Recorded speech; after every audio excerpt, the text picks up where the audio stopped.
الرحمن علم القرآن خلق الإنسان।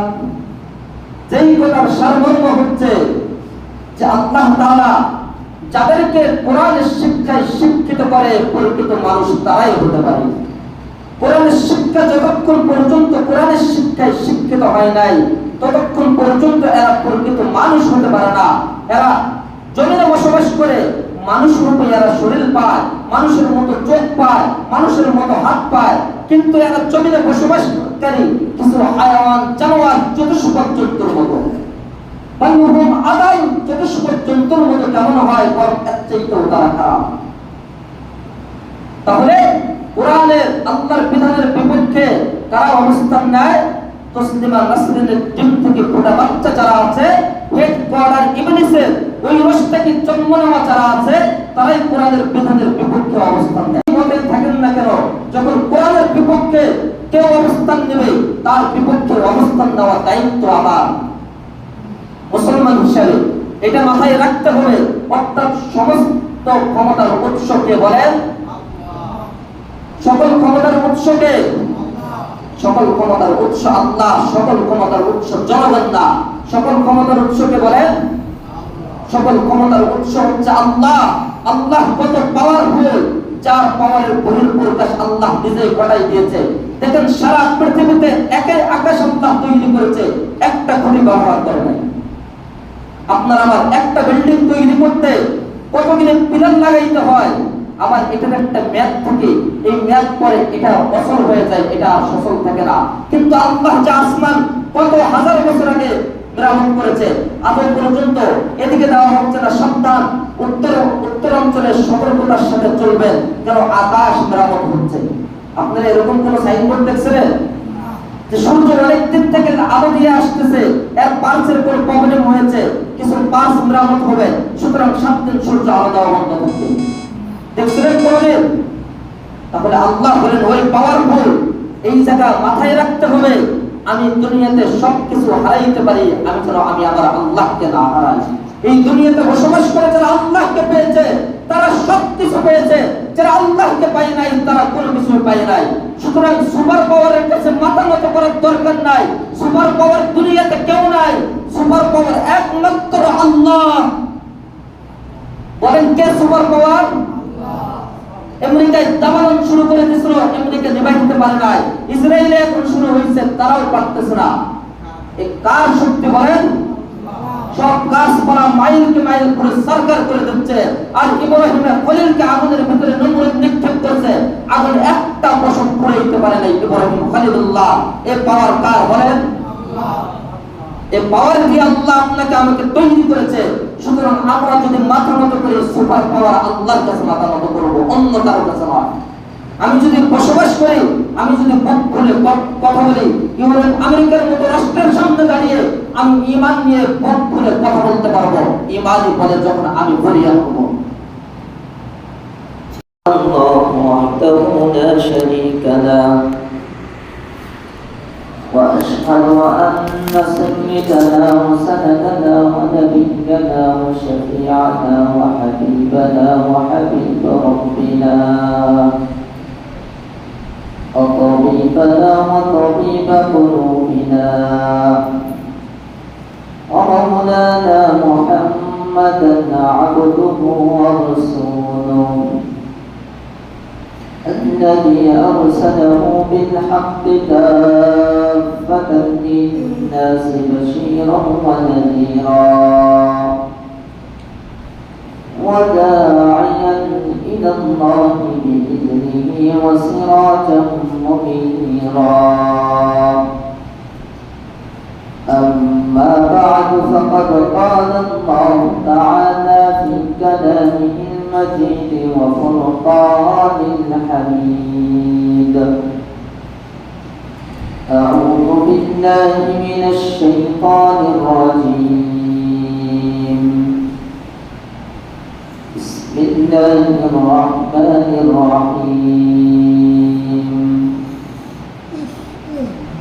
الرحمن علم القرآن خلق الإنسان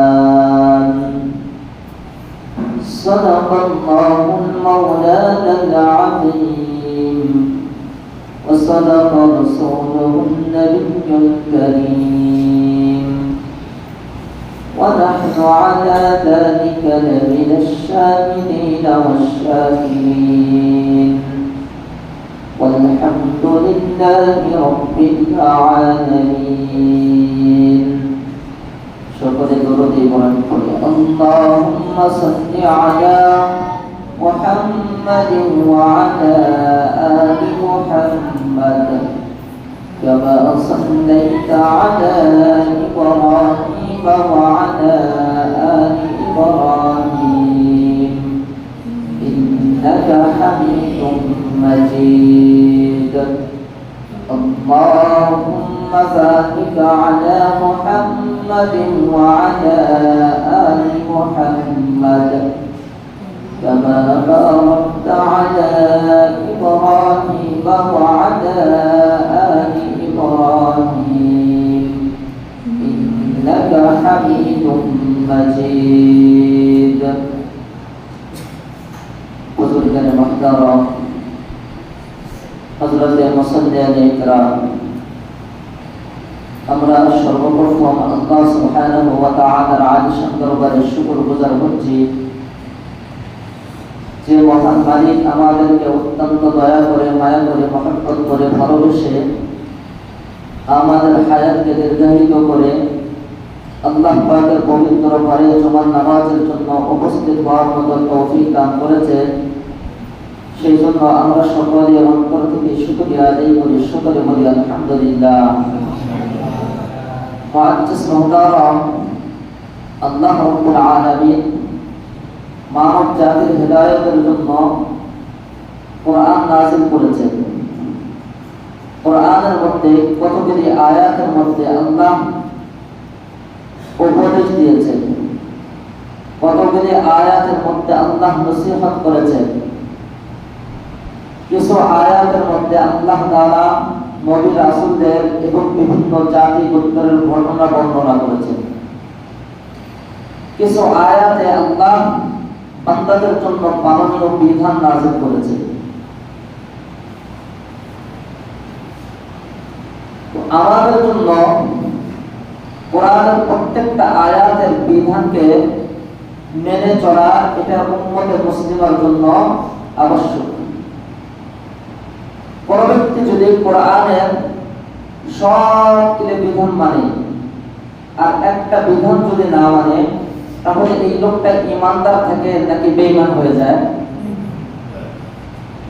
আরো জোরে বলেন ঈমানদার থেকে নাকি বেঈমান হয়ে যায় তাহলে কোরআনের কতগুলি বিধান অমান্য করলে বেঈমান হয় সবগুলি বিধান নাকি একটা বিধান অমান্য করলে বেঈমান হয়ে যায় তাহলে আল্লাহ কোরআনে যেগুলো বিধিবিধান দিয়েছেন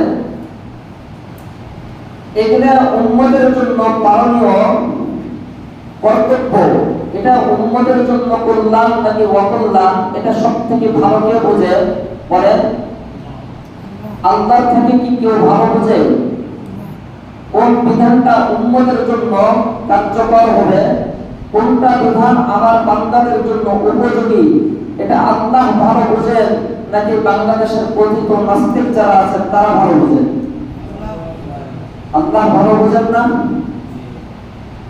কোরআনের একটা বিধান হচ্ছে পিতা যখন ইন্তেকাল করবে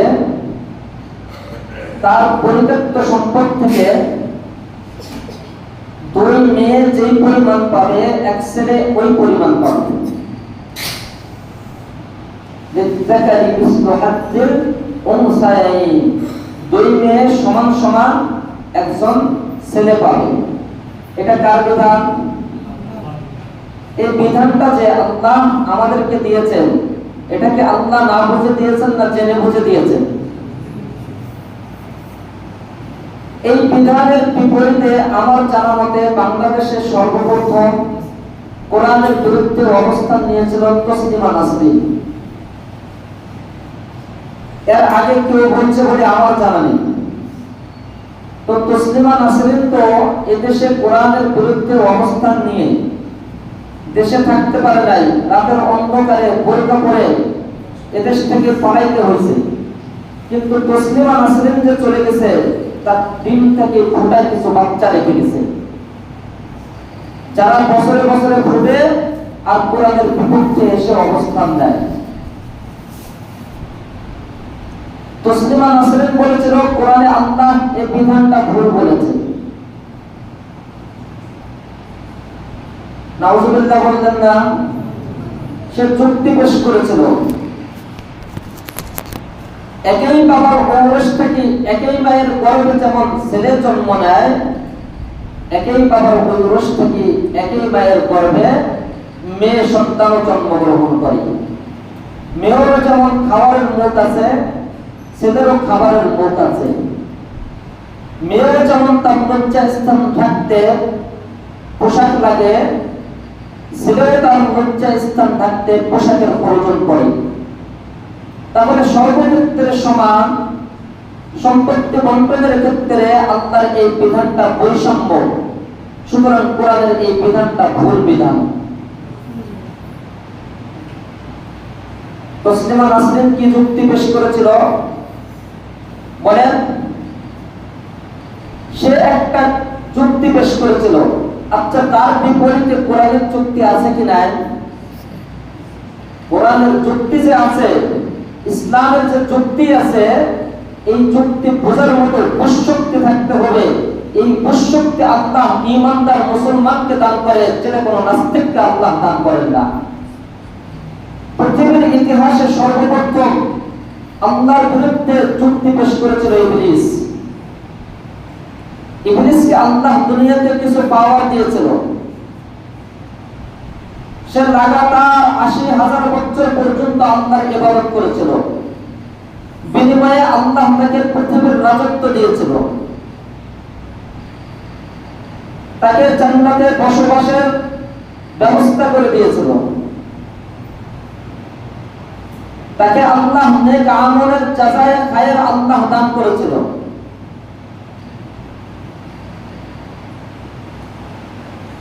তাকে আল্লাহ সব জাতির উপরে শ্রেষ্ঠত্ব দিয়েছিল। কিন্তু ইবলিস আল্লাহর কাছে যুক্তি পেশ করেছিল কখন? যখন আল্লাহ আদম আলাইহিস সালামকে সৃষ্টি করার পরে আল্লাহ বলেছিল যে হে ফেরেশতারা সকলে আদমকে সিজদা করো। সব ফেরেশতারা সিজদা করেছিল, ইবলিস করে নাই। যুক্তি পেশ করেছিল ইবলিস, আনা খায়রুম মিন, আল্লাহ আমি তার থেকে উত্তম, আমি তার থেকে শ্রেষ্ঠ। খালাকাতানি মিন নার, আমাকে আগুন দ্বারা সৃষ্টি করেছেন। আগুনের কাজ হচ্ছে উপরে ওঠা, আরো বিস্তার করা। খালাকাতাহু মিন তিন, আর আপনি আদমকে সৃষ্টি করেছেন মাটি দ্বারা। মাটির কাজ হচ্ছে নিচের দিকে যাওয়া, উপরে ওঠা নয়। সুতরাং আমি যেহেতু তার থেকে শ্রেষ্ঠ, আমি যেহেতু তার থেকে উত্তম, সুতরাং উত্তম কখনো নিম্ন জায়গায় সিজদা করতে পারে না। তাই আমি তোমার মতে একমত নয়, আমি তাকে সিজদা দিব না। বিনিময় কি পেলেন ইবলিস? বিনিময় পেয়ে গেলেন ৮০,০০০ বছর যা ইবাদত করেছো সব কিনে নেক আমল বরবাদ। এতদিন যে জান্নাতে বসবাসের সুযোগ দিয়েছি, আজকে থেকে আর জান্নাতে বসবাস করতে পারবে না, বের হয়ে যাও। কিয়ামত পর্যন্ত তুমি যে জীবিত থাকবা, কিয়ামত পর্যন্ত তোমার উপরে আমি আল্লাহর পক্ষ থেকে লানত।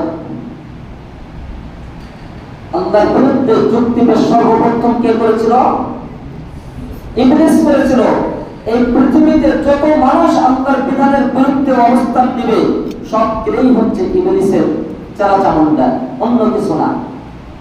তো এই তসলিমা নাসরিন এও হচ্ছে ইবলিসের একটা ডিম থেকে ফোটা বাচ্চা, যেটা জন্ম বাংলাদেশে হয়েছে।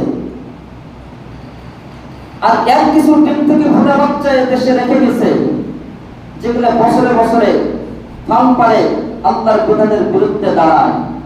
আল্লাহর বিধানে আল্লাহ কেন পুরুষকে ডবল দিতে বলেছেন, মেয়েকে কেন সিঙ্গেল দিতে বলেছেন, এটা একমাত্র আল্লাহ ভালো বোঝে, যার থেকে ভালো বুঝনে ওরা আমরা কেউ নয়, তাই না? আচ্ছা, আমি আপনাদেরকে বলি, একটা মেয়ে যখন মায়ের থেকে জন্মগ্রহণ করে পিতার তত্ত্বাবধানে লালিত পালিত হয়, এই মেয়েটাকে লালন পালন করতে যত খরচ, এই খরচ বহন করার দায়িত্ব কার? মেয়ের নিজের নাকি মেয়ের বাপের? মেয়ের বাপের না মেয়ের মায়ের? মেয়ের বাপের দায়িত্ব। আচ্ছা, মেয়েটাকে যে বিবাহ শাদী দিতে হবে, এখানে বিবাহ শাদী দেওয়ার খরচ বহন মেয়ের মা বহন করবে নাকি মেয়ের বাপে বহন করবে, না মেয়ে নিজে বহন করবে? আচ্ছা, যেই ছেলের সাথে বিবাহ হবে, মেয়েকে দিন মোহর দিয়ে ছেলে নিয়ে যাবে নাকি মেয়ের থেকে ছেলে দিন মোহর নিবে? ছেলে দিন মোহর দিয়ে বিবাহ করে না? আচ্ছা, এই মহিলা যখন বিলুপ্ত হয়ে যাবে, তার স্বামী যখন ইন্তেকাল করবে, এই মেয়ের বিয়ে হওয়ার পরে এই মেয়ের ভরণ পোষণের দায়িত্ব কার? তার স্বামীর। এই মেয়ের স্বামী যখন মারা যাবে, তার যদি ছেলে সন্তান থাকে, তাহলে মেয়ের স্বামী ইন্তেকালের পরে এই বৃদ্ধ মহিলার জিম্মাদারি কার? তাহলে মেয়েকে তো নিজে কোনো ব্যয় করতে হচ্ছে না, ব্যয় করতে হচ্ছে। আর ছেলের ক্ষেত্রে কেমন? ছেলে সাবালেগ হওয়ার পর থেকে, বালেগ হওয়ার পর থেকে তার নিজের খরচকে বহন করবে, সে নিজেই বহন করবে তার নিজের খরচ। বিয়ে শাদীর পরে তার বইয়ের খরচকে বহন করবে। বিয়ে শাদীর পরে ছেলে মেয়ের জন্ম দেওয়ার পরে ছেলে মেয়ের পিছনে সম্পদকে খরচ করবে, ছেলে খরচ করবে। যেই ছেলে 3 জায়গায় খরচ করতে হয়, বিনিময়ে 2 গুণ সম্পদ পায়। আর যেই মেয়েকে একটি পয়সাও ব্যয় করতে হয় না, বিনিময়ে 1 গুণ সম্পদ পায়। এখন আপনারা বলেন কে বেশি ভালো? যেই পরিমাণ পাইছে, এখান থেকে 1 টাকাও খরচ নাই। আর একজন 2 গুণ পেয়েছে, কিন্তু তার খরচের খাত 3 গুণ বেশি পাইল কে? তাহলে যাদের খরচ বেশি, যুক্তিতে কি বলে, তারা পাওয়া দরকার বেশি, নাকি যার কোনো খরচ নেই সে পাওয়া দরকার বেশি? যার খরচের খাত বেশি। তাহলে এখন আল্লাহ কোরআনে ভুল সিদ্ধান্ত দিয়েছেন নাকি সঠিক সিদ্ধান্ত দিয়েছেন? এই সঠিক সিদ্ধান্ত বোঝার মতো বুঝশক্তি যাদের ভিতরে নাই, এরাই হচ্ছে বর্তমান জামানার ইহুদি খ্রিস্টানের দালাল, এরাই হচ্ছে নাস্তিকবাদ পয়দা করতেছে। বর্তমান সময়ে নারী কমিশন গঠন হয়েছে। তসলিমা নাসরিন এই দাবি তোলার পরে, বাংলাদেশের মুসলমানদের তোপের মুখে পড়ে দেশে বসবাস করতে পারে নাই, সুইজারল্যান্ডে পালাইছে। পালানোর পরে এই দেশে একটা জাতীয় নির্বাচন হয়েছে। এই নির্বাচন থেকে একজন মহিলা সংসদ সদস্য হয়েছিল, নাম তার ফরিদা। এই ফরিদা পত্রিকার মধ্যে লিখেছিল যে আমি সরাসরি তসলিমা নাসরিনের মতো বলি না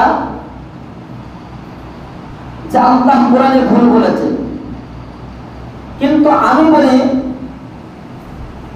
সমান সমান দিলে কোন গুনাহ হবে এই মর্মে আল্লাহ কোরআনে কোথাও বলে নাই। সুতরাং সমান দিতে হবে। মহিলার যুক্তি বুঝছেন তো? কেন যদি সরাসরি আমি তসলিমা নাসরিনের মতো বলি না, কেন তসলিমা নাসরিনের মতো বললে তো এদেশ থেকে পালাইতে হবে, এদেশে স্থান হবে না। কিন্তু একটু মাথা খাতে যেন দেশে থাকতে পারি, তসলিমা নাসরিনের পক্ষের স্লোগানও হয়, ইসলামের বিপক্ষে ইবলিসের পক্ষ নিয়েও আমার দাবিটা যেন বাস্তবায়ন হয়। এজন্য সে বলেছে, কি বলে, আমি পুরা কোরআন শরীফ পড়ছে, কোথাও আল্লাহ এই কথা বলেন নাই যে ডবল দিলে সমান সমান দিলে গুনাহ হবে। সুতরাং আল্লাহ কোরআনে যাই বলে বলো, তবে সমান সমান দিলে কোনো সমস্যা নাই, আমার দাবি সমান সমান দেওয়া হবে। এই মহিলার চুক্তি আর তসলিমা নাসরিনের চুক্তির মধ্যে কোনো পার্থক্য আছে? আচ্ছা, সে কোরআন শরীফ কেমন পড়া পড়লো? সূরা নিসার 11 নম্বর আয়াতে আল্লাহ এই বিধান নাযিল করেছেন, ইযযাকারি মিসলু হাজ্জিল উনসায়াইন। 12 নম্বর আয়াতে মৃত ব্যক্তি মারা যাওয়ার পরে তার কোন কোন ওয়ারিস কি পরিমাণ সম্পদ পাবে, ওই আলোচনা করেছেন আল্লাহ 12 নম্বর আয়াতে। আর 13 নম্বর আয়াতে সূরা নিসা আল্লাহ বলেন তিলকা হুদুদুল্লাহ, এটা আল্লাহর সীমারেখা। 14 নম্বর আয়াতে আল্লাহ তাআলা বলেন ومن يعص الله ورسوله ويدخله نارا خالدا فيها, যারা আল্লাহ এবং আল্লাহর রাসূলের অবাধ্য হয়, ওয়ায়াতাআদ্দা হুদুদাল্লাহ, এবং আল্লাহর বিধান অনুযায়ী সীমা লঙ্ঘন করে, আল্লাহর সীমারেখাগুলোর ক্ষেত্রে সীমা লঙ্ঘন করে, তারা জাহান্নামে প্রবেশ করবে এবং সেখানে স্থায়ী বসবাস করবে। সে কোরআন শরীফ কি পরিমাণ পড়া পড়লো, একটা গল্প আমি আপনাদেরকে শোনাই। কয়েকজন অন্ধ মিলে হাতি দেখতে গেছিল। অন্ধ তো চোখে দেখতে পায় না, অন্ধরা চোখে দেখে, তাহলে তারা যদি হাতি দেখতে চায় তাহলে কেমনে দেখতে হবে? হাত দ্বারায় গোলায় গোলায় তো দেখতে হবে, তাই না? এখন এক অন্ধ হাতের পেটে হাত দিছে, আরেকজন অন্ধ হাতের পেটে হাত দিছে, আরেকজন অন্ধ হাতের পায়ে হাত দিছে, আরেকজন অন্ধ লেজে হাত দিছে, আরেকজন দাঁতে হাত দিছে, আরেকজন কানে হাত দিছে, আরেকজন সুরে হাত দিছে। এবার আসার পরে তাদেরকে জিজ্ঞাসা করে, হাতি কেমন দেখলা? যে পিঠে হাত দিছে ও বলে হাতি একদম খাটের মতো। যে পিঠে হাত দিছে, যে পেটে হাত দিছে ও বলে হাতি ধান ভাঙা খলার মতো। যে লেজে হাত দিছে ও বলে হাতি পাইপের মতো, লাঠির মতো। যে পায়ে হাত দিছে ও বলে হাতি খাম্বার মতো। আর যে কানে হাত দিছে ও বলে হাতি কুলার মতো। আর যে দাঁতে হাত দিছে সে পায় হাতি মোলার মতো। এখন আপনারা বলেন তো দেখি, হাতি কুলার মতো নাকি মোলার মতো, নাকি হাতি হাতির মতো? হাতি কুলার মতো নয়, হাতি মোলার মতো নয়, হাতি কার মতো? হাতি হাতির মতো। এই অন্ধরা যেইভাবে হাতি দেখেছে, আমার বিশ্বাস করে আল্লাহর কোরআন এইভাবেই পড়ছে। এজন্য ইসলামী যুক্তি বুঝতে হলে ইসলামী মন মানসিকতা লাগে। ইসলাম নিয়ে সবাই পড়ালেখা করবে এমন না, ইসলাম নিয়ে সবাই পড়ালেখা করবে, সবাই ইসলামের উপরে পিএইচডি করবে এমন না। তবে ইসলাম বোঝার মতো মন মস্তিষ্ক যাদের ভিতরে থাকবে, আল্লাহ তাদেরকে কোরআনের নূর দান করবে। যার একটা জ্বলন্ত প্রমাণ আমি আপনাদেরকে দেই।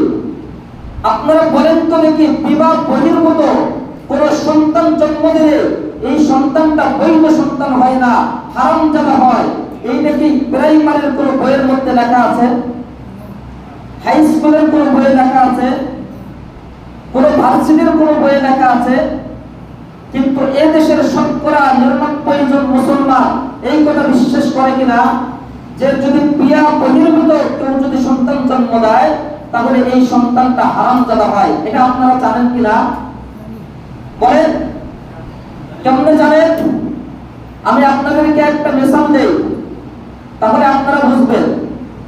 এই যে এখন দিনের বেলায় আমরা এখানে আলোচনা করতেছি, এখানে আমরা সবাই সবাইকে দেখতে পাইতেছি, তাই না? কিসের কারণে? সূর্যের আলোর কারণে। আচ্ছা, সূর্য কি আপনার আমার প্রত্যেকের শরীরে জ্বলতেছে, নাকি সূর্য নির্দিষ্ট একটা জায়গা থেকে আলো দিতেছে? সূর্য এক জায়গা থেকে আলো দিতেছে, ওই আলোর বিনিময়ে আমরা একজন আরেকজনকে দেখতে পাচ্ছি, নাকি আমাদের গায়ে লাইট জ্বলতেছে? আমাদের গায়ে কোনো লাইট জ্বালানো নাই, ওই যে সূর্যের যে আলোটা আছে ওই আলোটা আমাদের চেহারার উপরে পড়ার কারণে আমরা দেখতে পাচ্ছি। সুতরাং ভার্সিটিতে কোরআনের শিক্ষা নাই, কিন্তু বাংলাদেশে কওমি মাদ্রাসাগুলোতে যে কোরআনের শিক্ষা আছে, এখানে কোরআনের শিক্ষার বাতি জ্বলে। এই বাতির আলো বাংলাদেশের কলেজ ভার্সিটি স্কুলগুলোতে পড়ে। তাই ওই স্কুলেও পড়ালেখা করে এদেশের মুসলমানের সন্তানরা জানে যে বিয়া বহির্ভূত সন্তান জন্ম দিলে এটা অবৈধ সন্তান হয়। কথা ঠিক কিনা বলেন? কিসের আলোর কারণে জানে? মাদ্রাসায় যে কোরআনের শিক্ষা দেওয়া হয়, এই কোরআনের শিক্ষার আলো ওইখানেও পড়ে। তাহলে সত্যিকারের মানুষকে আল্লাহ নিজেই কোরআনে বললেন, আর-রহমানু আল্লামাল কোরআন খালাকাল ইনসান। সারমর্ম হচ্ছে যে আল্লাহ তাআলা যাদেরকে কোরআনের শিক্ষায় শিক্ষিত করে প্রকৃত মানুষ তারাই হতে পারে। কোরআনের শিক্ষা যতক্ষণ পর্যন্ত কোরআনের শিক্ষায় শিক্ষিত হয় নাই ততক্ষণ পর্যন্ত এরা প্রকৃত মানুষ হতে পারে না। এরা জমিনে বসবাস করে মানুষ রূপে এরা শরীর পায়, মানুষের মতো চোখ পায়, মানুষের মতো হাত পায়, কিন্তু এরা জমিনে বসবাসকারী কিছু হায়াওয়ান জানোয়ার চতুষ্পদ জন্তুর মতো, বায়ুভূম আদায় চতুষ্পদ জন্তুর মতো কেমন হয়, বরং এর চাইতেও তারা খারাপ। তাহলে কোরআনের আল্লাহর বিধানের বিপক্ষে কারা অবস্থান নেয়? তসলিমা নাসরিনের ডিম থেকে ফোটা বাচ্চা যারা আছে, হেডকোয়ার্টার ইবলিসের ওই রশটাকে জন্ম নেওয়া যারা আছে, তারাই কোরআনের বিধানের বিপক্ষে অবস্থান নেয়। নারী সংস্কার কমিশন গঠন করা হয়েছে, আপনারা জানেন না? এই কমিশনের দায়িত্ব কি? নারীদের ক্ষেত্রে তারা সংস্কার চায়, তার মধ্যে থেকে তারাও চেয়েছে এটাই যে নারী পুরুষ যেন মৃত্যু পিতার সম্পদ যেন সমান সমানভাবে বন্টন করে দেওয়া হয়। আরেকটা চেয়েছে পতিতাদেরকে যেন শ্রমিকের মর্যাদা দেওয়া হয়। চাইছে না? ইউনিট সরকার থাকলে এদেশের অনেকগুলি সেক্টরে যেরকম অবতারের সম্ভাবনা আছে, ইসলামের কিছু সেক্টরে, দেশের কিছু সেক্টরে ভয়াবহ ক্ষতি হওয়ার আশঙ্কা আছে। সব ক্ষেত্রে আমার মতের সাথে আপনারা একমত হতেও পারেন, নাও পারেন। ইসলামের বিধান হচ্ছে যে যতটুকু কল্যাণ করবে ইনসাফের সাথে ওই পরিমাণ প্রশংসা করতে হবে, যার দ্বারাই যেই পরিমাণ ক্ষতির আশঙ্কা আছে ইনসাফের সাথে ওইটাও বলতে হবে। প্রথম নম্বর, এনি লং টাইম থাকলে তসলিমা নাসরিনের বংশধর মাথা চারা দেওয়ার সম্ভাবনা বেশি। আরেকটা সম্ভাবনা, পার্বত্য অঞ্চল আমাদের হাতছাড়া হয়ে যেতে পারে, যেমন পূর্ব তিমুরে হয়েছে। পূর্ব তিমুরে মুসলিম রাষ্ট্রটাকে হঠাৎ করে জাতিসংঘের ঘোষণা অনুযায়ী একদিনের মধ্যে খ্রিস্টান রাষ্ট্রে ঘোষণা করা হয়েছে। ইউনিট সরকার থাকলে যেটা আমাদের পার্বত্য অঞ্চল খ্রিস্টানদের দখলে চলে যেতে পারে, এটা আশঙ্কা আছে। এটা আশঙ্কার বাইরে না। ইউনিট সরকার যে নারী কমিশন গঠন করেছে, কমিশন সংস্কার কমিশন তো অনেকগুলো আছে। আচ্ছা, আমি আপনাদেরকে বলি, কোন সংস্কার কমিশনে যদি কোনো হুজুরকে স্থান দেওয়া হয়, ওনার যেই জীবনের ভিতরে স্থান দেওয়া হয়, উনি ওখান থেকে একটা দাবি করবে, এদেশে যেন কোন কোরআন বিরোধী আইন বাস্তবায়ন করা না হয়। বলবে কিনা বলেন? কেন বলবে? তার ভুল লালন পালন হওয়া, তার শিক্ষা, তার বেড়ে ওঠা কোরআনের সাথে, তার সম্পর্ক ইসলামের সাথে, তাই সে ওই জায়গা থেকে বলবে যে এদেশে যেন কোরআনের বিরুদ্ধে কোনো আইন বাস্তবায়ন না করা হয়। তাহলে যেই কমিশন থেকে বলা হচ্ছে যে পতিতাদেরকে যেন শ্রমিকের মর্যাদা দেওয়া হয়, আমার তো মনে হয় ওই কমিশনে যারা আছে ওই দলের কেউ আছে। তা আপনারা কি মনে করেন? তাহলে তো এই দাবি ওঠার কথা না। এই দাবি যদি বাস্তবায়ন হয়, আপনার আমার প্রত্যেকটা ঘর নষ্ট হয়ে যাবে। কিয়ামতের আগে ঘর ঘর অবৈধ সন্তান জন্ম নেবে। তার সুবাদে তারা এই দাবিটা বাংলাদেশের মুসলিমদের মাঝে বসবাস করে এই দাবি তারা প্রকাশ্যে চাওয়ার বড় দুঃসাহস দেখায়। নারী সংস্কার কমিশন হোক, এটা আমরাও চাই। সর্বক্ষেত্রে সমান অধিকার, এটা তো আল্লাহ নিজেও দেয় নেই। শরীরের গঠন প্রণালীর থেকেও তো সমান অধিকারের শক্তি নাই। একজন পুরুষ সারাদিন রাজমিস্ত্রির কাজ করতে পারে, সিমেন্টের বস্তা মাথায় করে নিয়ে 50 তলায় করে উঠতে পারে। একজন মহিলাও কি পারে বলেন? একজন মহিলা বছরে বছরে পেটের সন্তান লালন করে গর্ভে ধারণ করতে পারে, একজন পুরুষ কি পারে? তাহলে এক্ষেত্রেও তো সমান হয় না। তাহলে সর্বক্ষেত্রে সমান অধিকার হয় কোত্থেকে? নারী পুরুষ সমান অধিকার কখনোই না। এটা ইসলাম দেয় নাই। নারীকে ইসলাম অগ্রাধিকার দিয়েছে, এরা অগ্রাধিকার বাদ দিয়ে এরা সমান অধিকার চাচ্ছে। নারীদের বুঝবুদ্ধের অভাব এরা পশ্চিমা মস্তিষ্কে যখন এদের কাছে ঢুকাই দিছে, কেন? এদের চিন্তা চেতনা এইরকম কেন? এরা সমাজে মুখ দেখাইতে পারত না। পশ্চিমা ইউরোপিয়ান যারা আছে এরা সমাজে মুখ দেখাইতে যেতে পারতো না। কেন? এদের ঘর ঘরে এদের হচ্ছে অবৈধ জাতির সন্তান। কেন? একটা মহিলা একদিন সময় কাটায় আরেক পুরুষের সাথে, আরেকদিন আরেক পুরুষের সাথে, কোন পুরুষের মিলনে সন্তান হয়েছে এটা তো পরিচয় নাই। সুতরাং একাধিক পুরুষের সাথে থাকছে, এই একটা ছেলে বাপ ডাকবে কারে? সন্তান তো একটা।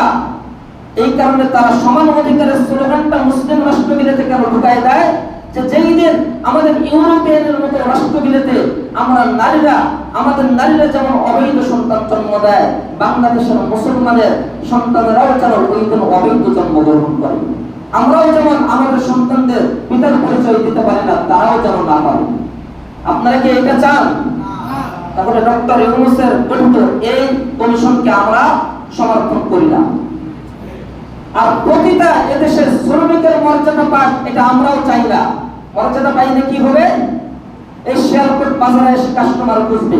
বিজনেসম্যান বলতো আমাদের আপত্তি ছিল না। বিজনেস তো অনেক প্রকারের হয়ে থাকে, কেউ আলুর ব্যবসা করে, পটলের ব্যবসা করে না? তো বিজনেসের দাবি করতো শ্রমিকের মর্যাদা কেন চাবে? তারা দাবি করতো তারা চামড়া ব্যবসায়ী, সমস্যা নেই। তারা একটা সেক্টরের মধ্যে সীমাবদ্ধতায় আছে, মানিকগঞ্জের দৌলতদিয়া ওখানে। তারা এখন সারা দেশে ছড়িয়ে ছিটিয়ে করতে চাচ্ছে। রাষ্ট্রের মূল কাঠামো আপনি দুনিয়াতে বসবাস যতদিন করবেন, এই থিওরি মাথার ভিতরে রাখবেন যে আপনি একজন মুসলমান, আপনার পরিচয় আপনি ঈমানদার, আপনার টার্গেট আল্লাহ এবং আল্লাহর রাসূল। আপনি যেই দল করেন আর যেই মতে থাকেন না কেন, যখন কোরআনের বিপক্ষে কেউ অবস্থান নেবে, তার বিপক্ষে অবস্থান নেওয়ার দায়িত্ব আমার মুসলমান হিসাবে। এটা মাথায় রাখতে হবে। অর্থাৎ সমস্ত ক্ষমতার উৎসকে বলেন, সকল ক্ষমতার উৎসকে, সকল ক্ষমতার উৎস আল্লাহ, সকল ক্ষমতার উৎস জনগণ না। সকল ক্ষমতার উৎসকে বলেন, সকল ক্ষমতার উৎস হচ্ছে আল্লাহ। আল্লাহ কত পাওয়ারফুল, যার পাওয়ারের বহিঃপ্রকাশ আল্লাহ নিজেই ঘটাই দিয়েছে। দেখেন সারা পৃথিবীতে একের আকাশ আল্লাহ তৈরি করেছে, একটা খুঁটি ব্যবহার করে নাই। আপনার আমার একটা বিল্ডিং তৈরি করতে কতগুলি পিলার লাগাইতে হয়, আবার এটার একটা মেয়াদ থাকে, এই মেয়াদ পরে এটা অসল হয়ে যায়, এটা আর সচল থাকে না। কিন্তু আল্লাহ যে আসমান কত হাজার বছর আগে মেরামত করেছে, আজ পর্যন্ত এদিকে দেওয়া হচ্ছে না সাবধান, উত্তরাঞ্চলে সতর্কতার সাথে চলবেন, যেন আকাশ মেরামত হচ্ছে। আপনারা এরকম কোন সাইনবোর্ড দেখছিলেন যে সূর্য অনেক দিন থেকে আলো দিয়ে আসতেছে, এর পার্সের কোন প্রবলেম হয়েছে, কিছু পার্স মেরামত হবে, সুতরাং 7 দিন সূর্য আলো দেওয়া বন্ধ করতে দেখছিলেন কোনদিন? তাহলে আল্লাহ বলেন ওই পাওয়ারফুল। এই জায়গা মাথায় রাখতে হবে, আমি দুনিয়াতে সবকিছু হারাইতে পারি, আমি যেন আমি আমার আল্লাহকে না হারাই। এই দুনিয়াতে বসবাস করে যারা আল্লাহকে পেয়েছে তারা সবকিছু পেয়েছে, যারা আল্লাহকে পায় নাই তারা কোনো কিছু পায় নাই। সুতরাং সুপার পাওয়ারের কাছে মাথা নত করার দরকার নাই। সুপার পাওয়ার দুনিয়াতে কেউ নাই, সুপার পাওয়ার একমাত্র আল্লাহ। বলেন কে সুপার পাওয়ার? আমেরিকায় দাবানল শুরু করে দিয়েছিল, আমেরিকা নিভাইতে পারে নাই। ইসরায়েলে এখন শুরু হয়েছে, তারাও পারতেছে না। এই কার শক্তি বলেন? সব গাছপালা মাইলকে মাইল করে সরকার করে দিচ্ছে। আর ইব্রাহিমের খলিলকে আগুনের ভিতরে নমরুদ নিক্ষেপ করছে, আগুন একটা পশম পড়ে দিতে পারে নাই। ইব্রাহিম খলিলুল্লাহ। এই পাওয়ার কার বলেন? এই পাওয়ার দিয়ে আল্লাহ আপনাকে আমাকে তৈরি করেছে। সুতরাং আমরা যদি মাথা নত করে সুপার পাওয়ার আল্লাহর কাছে মাথা নত করবো, অন্য কারোর কাছে নয়।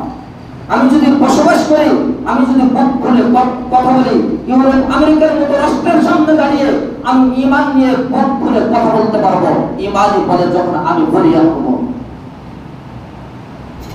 এজন্য সকল ক্ষমতার উৎসকে বলেন, এটা মাথায় রাখবেন, এখানে যেন ঈমান চলে না যায়। আপনার দল যদি কোনোদিন ইসলামের বিপক্ষে অবস্থান নেয়, ওই সময় আপনাকে ইসলামের পক্ষে অবস্থান নিয়ে দলের বিপক্ষে কথা বলতে হবে। এইটাই ঈমান।